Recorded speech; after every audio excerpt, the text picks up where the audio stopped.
তো সেই মহান নেতা হযরত মুহাম্মদ সাল্লাল্লাহু আলাইহি সাল্লামের উপর সীমাহীনভাবে শান্তি বর্ষিত হোক। আল্লাহুম্মা সাল্লি আলাইহি আল্লাহুম্মা বারিক আলাইহি। আমি সূরা জারিয়াতের 55 ও 56 দুইটা আয়াত আপনাদের সামনে পরিবেশন করেছি। আল্লাহ তাআলা বলছেন ওয়াযাক্কির ফাইন্না যিকরা তানফাউল মুমিনিন। আল্লাহ তাআলা বলছেন মুমিনদেরকে উপদেশ দিতে থাকো, উপদেশ তাদের উপকারে আসবে। কিসের জন্য? ওমা খালাকুল জিন্না ওয়াল ইনসা ইল্লা লিয়াবুদুন। আমি মানুষ আর জিনকে সৃষ্টি করেছি শুধু আমার প্রশংসা করবার জন্য বা ইবাদত করবার জন্য। আসলে ইসলামের আলোচনা কিভাবে শুনতে হয় মুসলিমরা জানে না। আল্লাহ তাআলা সূরা জুমার 18 নম্বর আয়াতে বলে দিয়েছেন কিভাবে আলোচনা শুনতে হয়। বলেছেন আল্লাযীনা ইসতামিউনাল কওলা ফাআত্তাবিউনা আহসানা ফাউলাইকা আল্লাযীনা হাদাহুমুল্লাহু ওয়া উলাইকা হুমুল আলবাব। বলেছেন যারা মনোযোগ সহকারে কথা শোনে এবং কথার মধ্যে যেগুলো গ্রহণযোগ্য দলিল সহকারে কথা সেগুলো নিজের জীবনে বাস্তবায়ন করে। দুটো বিষয় যদি আপনি ভালোভাবে উপলব্ধি করেন, দুটো সার্টিফিকেট দিয়েছি। একটা হচ্ছে এরা হচ্ছে হেদায়েতের মধ্যে রয়েছে, আর এরা হচ্ছে বুদ্ধিমান।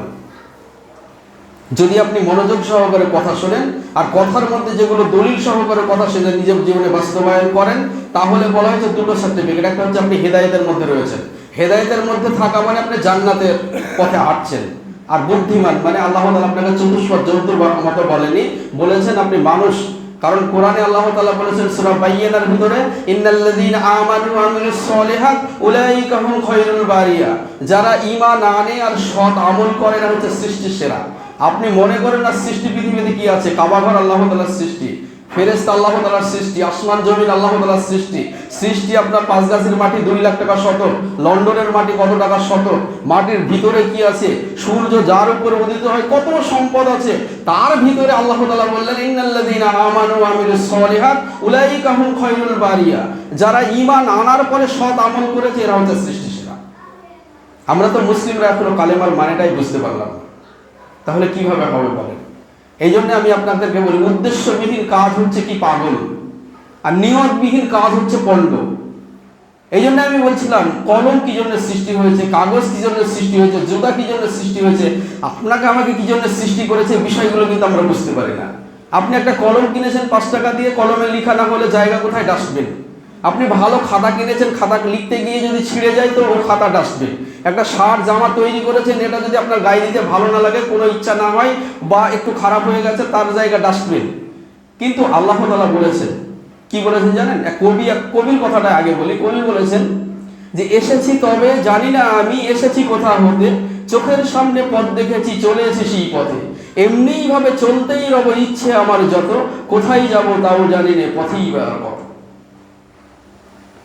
কারণ আল্লাহ তাআলার যদি রিজেক্টের খাতায় পড়ে যায়, আল্লাহ তাআলার ডাস্টবিন হচ্ছে জাহান্নাম।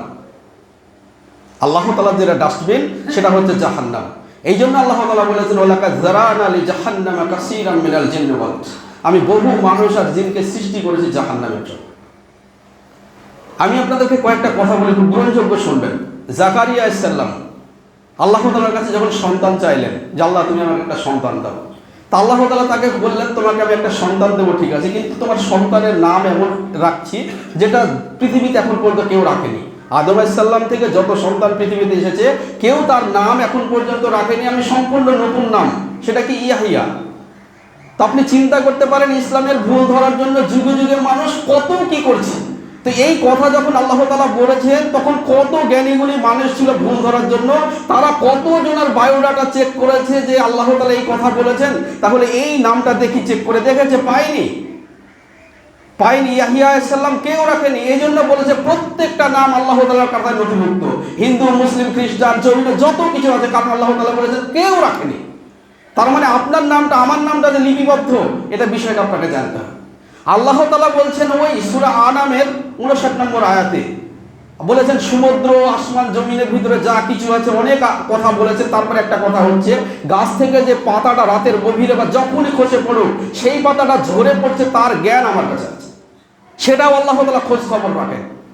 আল্লাহ তাআলা তারপরে কি বলছেন দেখেন, আল্লাহ তাআলা সূরা কাফ আয়াত নম্বর 18 আল্লাহ তাআলা বলছেন তুমি যে কথায় উচ্চারণ করো সেটা আমি লিপিবদ্ধ করে রাখছি ফেরেশতা। আল্লাহ তাআলা সবথেকে বড় কথা বলেছেন ফামাইয়ামাল মিসকালা জাররাতিন। জাররা কথার অর্থ হচ্ছে বিভিন্ন তাফসীরকারকে আমি পড়ে দেখেছি যে ঘরের জানালা দরজা বন্ধ করবেন, কোনো ছিদ্র দিয়ে কোনো কিছু আসছে আর দেখবেন ওর ভিতরে বালু চিকচিক করছে, ওটা হচ্ছে জাররা। এই জাররা পরিমাণ গুনাহ নেকি যদি আপনি করে থাকেন তাহলে এটা আপনাকে দেখাতে হবে।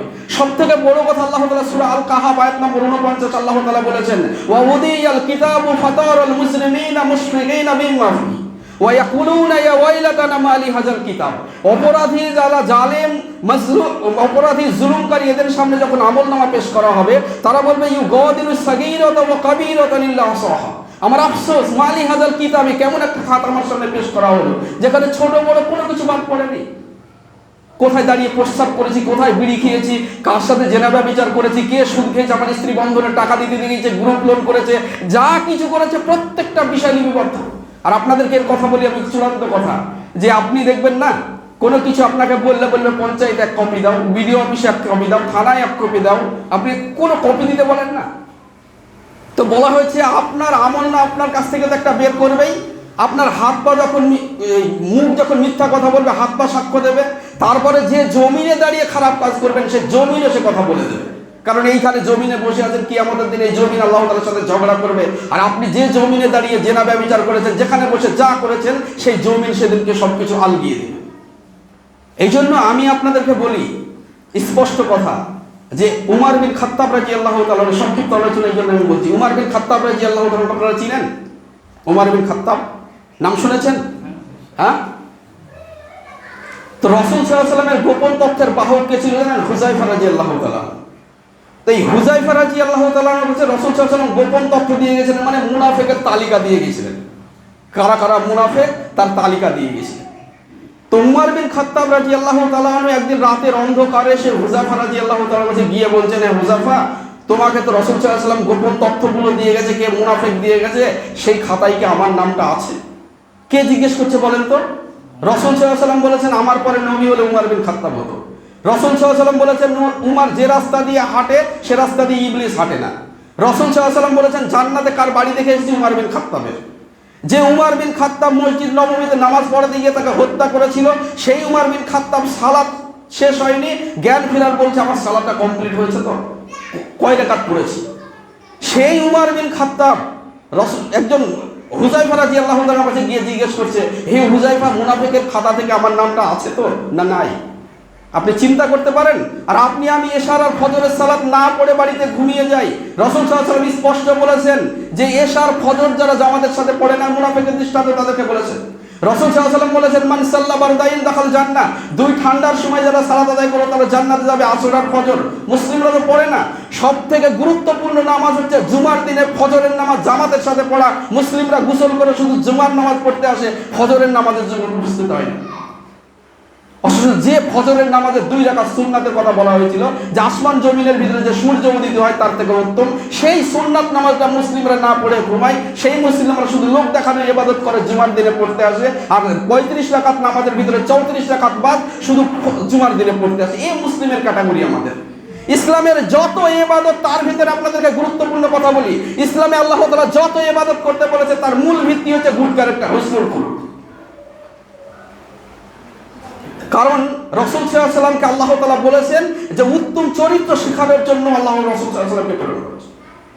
কিয়ামতের ময়দানে দাড়িপাল্লায় সবথেকে ওয়েট যেটা, সেটা গুরুত্বপূর্ণ কথা হচ্ছে হুসনুল খুলুক, গুড ক্যারেক্টার, উত্তম চরিত্র। লাকাদ কানা লাকুম ফি রাসূলিল্লাহি উসওয়াতুন হাসানাহ, আমাদের রাসূল সাল্লাল্লাহু আলাইহি ওয়াসাল্লামের মডেল উত্তম আদর্শ। আর আমরা 100% কনফার্ম জানি কারা জাহান্নামী। মেসি, রোনাল্ডো, তারপরে শাহরুখ খান, এরা জাহান্নামী। আর আমাদের যুব সমাজ হচ্ছে তাদেরকে মডেল অনুসরণ করেছে।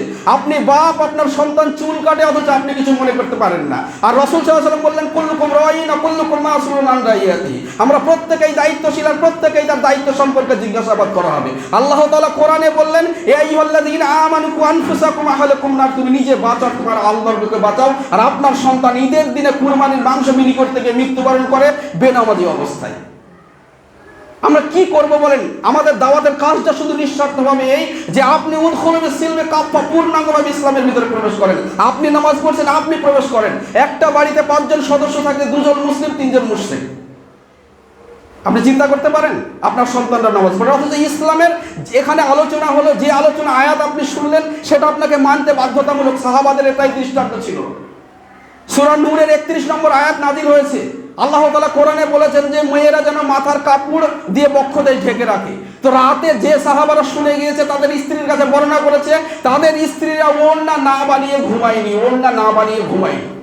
ওড়না বানিয়ার পর সকালবেলায় আয়েশা রাদিয়াল্লাহু তাআলা ঘরের সামনে দাঁড়িয়েছে যে ওড়নার লম্বাটা কেমন হবে, ওড়নাটার গঠনটা কেমন হবে, ওড়নাটা কত বড় হবে, কারণ রাসূল সাল্লাল্লাহু আলাইহি ওয়াসাল্লাম আয়েশা রাদিয়াল্লাহু তাআলা তালিম দিয়েছে। সেই পরিবেশ ইসলামে ছিল। আর যে মুসলিমদেরকে জিহাদের ময়দানে ডাক দিয়েছে, স্ত্রী সহবাস করে গোসল না করে রাসূল সাল্লাল্লাহু আলাইহি ওয়াসাল্লাম আনুগত্য করতে বেরিয়েছে, সেই উত্তরসূরিরা যাদেরকে আল্লাহ তাআলা বলেছে ইয়া আইয়ুহাল্লাযীনা আমানু ইন্নামাল খামরু ওয়াল মাইসিরু ওয়াল আনসাবু ওয়াল আজলামু রিজসুম মিন আমালিশ শায়াতিন, মদ জুয়া ভাগ্য নির্ধারণকারী সব মূর্তি পূজার বেদিগুলো শয়তানের কাজ। আপনার মতো মুসলিমরা পাঁচগাছির মোড়ের টেবিল নিয়ে বসে লটারি টিকিট কাটে, মদ খেয়ে বেরিয়ে যায়, আপনার ঘরের সন্তান এটা করছে, আপনি কতটা দায়িত্ব পালন করছেন বলেন? এই উমর বিন খাত্তাবের কথা চিন্তা করেন। এই উমর বিন খাত্তাব যখন গভর্নর হলেন তখন এই উমর বিন খাত্তাব লিস্ট তৈরি করতেন কাকে কাকে দায়িত্ব দিব। লাস্ট লিস্টটা ওই হুযায়ফা রাদিয়াল্লাহু তাআলার কাছে পাঠাতেন যে এর দেখে কোনটা মুনাফিক আর কোনটা কি, যেন ফাইনাল লিস্ট আমার কাছে দেয়। এই উমর বিন খাত্তাব বলেছেন কোন জানাজায় গেলে হুযায়ফা যদি না যেত আমি যেতাম না। কিসের জন্য যেতাম না? হয়তো ভাবতাম হুযায়ফা যায়নি, হয়তো মুনাফিক। আর আপনি আমি কাউকে জিজ্ঞেস করেছি একবার? কাউকে কোনো আলেম ওলামাকে গিয়ে জিজ্ঞেস করেছি যে আমার এই ইবাদতটা কেমন হচ্ছে, আমি কি মুসলিমের খাতায় আছি, আমি কি? আরে মুসলিমরা তো দিনে যদি হিসাব করা যায় 60 বছর বাড়লে 40 বছর ঘুমাই। দেখেন না, আলোচনা শুনতে এসে ঘুমাচ্ছে। 24 ঘন্টা দিন, 12 ঘন্টা তো রাত্রে ঘুমাই, তারপরে দুপুরে খাওয়া দাওয়া করে 2 ঘন্টা ঘুমাই। এদের ঘুমানোই কাজ। যে জাতিকে বলেছিল তাহাজ্জুদের নামাজ পড়তে, সে জাতির ঘুমই ভাঙে না। চিন্তা করেন, এত ঘুমিয়ে থেকে কাজ নাই, জাগ্রত হন। জাতি বিভ্রান্তি হচ্ছে, বিভিন্ন জায়গায় চলে যাচ্ছে। প্রত্যেকটা মানুষকে দাওয়াতের ময়দানে যেতে হবে। রাসূল সাল্লাল্লাহু আলাইহি ওয়াসাল্লামের চূড়ান্ত বাণী, রাসূল সাল্লাল্লাহু আলাইহি ওয়াসাল্লাম বলেছেন বাল্লিগু আন্নী ওয়ালা আয়াত, একটা আয়াত জানলে জাতির সামনে পেশ করে না। আপনিও দায়িত্ব, আপনাকে দিয়েছেন দায়িত্ব আপনার পাড়ায় প্রতিবেশীতে। আপনি কথা না বলতে পারলে যোগ্য ব্যক্তি আছে, তাদেরকে ডাকেন। আপনি যদি ডাকেন তাহলে আপনি সমপরিমাণ সওয়াব পাবেন। আর রাসূল সাল্লাল্লাহু আলাইহি ওয়াসাল্লাম বলেছেন আল্লাহর পথে চলতে গিয়ে কারো পায়ে ধুলা লাগলে সেই পা জাহান্নামে যাবে। দাওয়াতের কাজ করতে গিয়ে যে সময়টুকু ব্যয় করবেন আসমান জমিনের ভিতরে যা কিছু আছে তার থেকে উত্তম। টাইম শেষ। আমি আপনাদেরকে খাস অনুরোধ করি, দাওয়াতটা শুধু মসজিদের ভিতরে সীমাবদ্ধ রাখেন না। আপনারা চেষ্টা করেন কোনো জায়গায় বেনামাজি আছে সেখানে গিয়ে দাওয়াতের কাজ করতে। মুসলিম আর কাফের কখন চেনা যায় জানেন? যখন আল্লাহ মসজিদে মুয়াজ্জিন সাহেব বলেন হাইয়া আলাস সালাহ হাইয়া আলাল ফালাহ, তখন চেনা যায় মুসল্লি আর মুসলিম আর কাফেরকে। কারণ দেখবেন যারা নামাজ পড়তে যে উঠে আসে এরা মুসলিম, আর যারা বসে থাকে এরা কাফের। জান্নাতের রাস্তাটা তৈরি হয়েছে মসজিদের সাথে। যাদের মসজিদের সাথে কানেকশন তারা জান্নাতে যেতে পারবে, আর যাদের মসজিদের সাথে কানেকশন নাই এরা জান্নাতে যেতে পারবে না। মসজিদ হচ্ছে জান্নাতে যাওয়ার এয়ারপোর্ট। এই এয়ারপোর্টে যারা প্রবেশ করে না এরা জান্নাতে যেতে পারবে না। আরে যে মসজিদে আসলে কোনো বাড়িতে গেলে নেকি হয় বলেনি, যে মসজিদে আসলে বলা হয়েছে মানুষের নেকি তো হয়ই হয়, গুনাহ মাফ হয়, মর্যাদা উঁচু হয়। শুক্রবারের ইবাদতের কথা ছেড়ে দিলাম। আল্লাহ তাআলা যেন আমাদের সেই তৌফিক দেয়। আমি আপনাদের অনুরোধ করে বলি, বাড়ির প্রত্যেকটা সদস্যকে যদি আপনি ভালোবেসে থাকেন তাহলে নামাজের কথা বলেন, দাওয়াতের জন্য প্রস্তুতি দেন। নিজের বাড়িতে আপনি দাওয়াতের জন্য প্রস্তুতি দেন, প্রত্যেকটা মানুষকে তৈরি করেন খাটার জন্য। কারণ আমাদেরকে এর জন্যই আল্লাহ তাআলা বলেছেন যে তোমরা প্রত্যেকটা মানুষ দায়ী। আল্লাহ তাআলা স্পষ্ট বলেছেন ওয়ালতাকুম মিনকুম উম্মাতুন ইয়াদউনা ইলাল খায়র, অবশ্যই তোমাদের ভিতরে উত্তম দল থাকবে। যাই হোক, আমি আলোচনা বাড়াচ্ছি না, আপনারা অনেকক্ষণ বসে আছেন। আপনাদেরকে আমি বলি যে বিভিন্ন ফিতনায় জর্জরিত, কেউ বলছে ঈসা আলাইহিস সালাম চলে এসেছে, কেউ বলছে বিভিন্নভাবে। এই জাতিকে বিভ্রান্ত থেকে আকীদা মানহাজ সব কিছু শেখানোর জন্য আমাদেরকে ঝাঁপিয়ে পড়তে হবে। আকীদার মানহাজ যদি মানুষের ঠিক না থাকে, এই মুসলিমরা আপনাদেরকে যদি জিজ্ঞেস করে মানুষের আকীদা খারাপ হলে কি হয় বলেন, কেউ উত্তর দিতে পারবেন? আকীদা সম্পর্কে তো জ্ঞান নাই, মানহাজ কি জানেন আপনারা? এই সম্পর্কে কোনো জ্ঞান নেই, অথচ মুসলিমরা মজলিসে বসে না।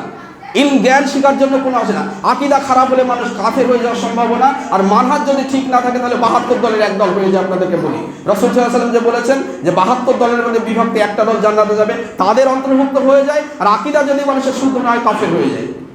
তো কোন জায়গাটা এটা আমাদেরকে শিখতে হবে। এই বলে আমি আমার আলোচনা শেষ করছি। আসসালামু আলাইকুম।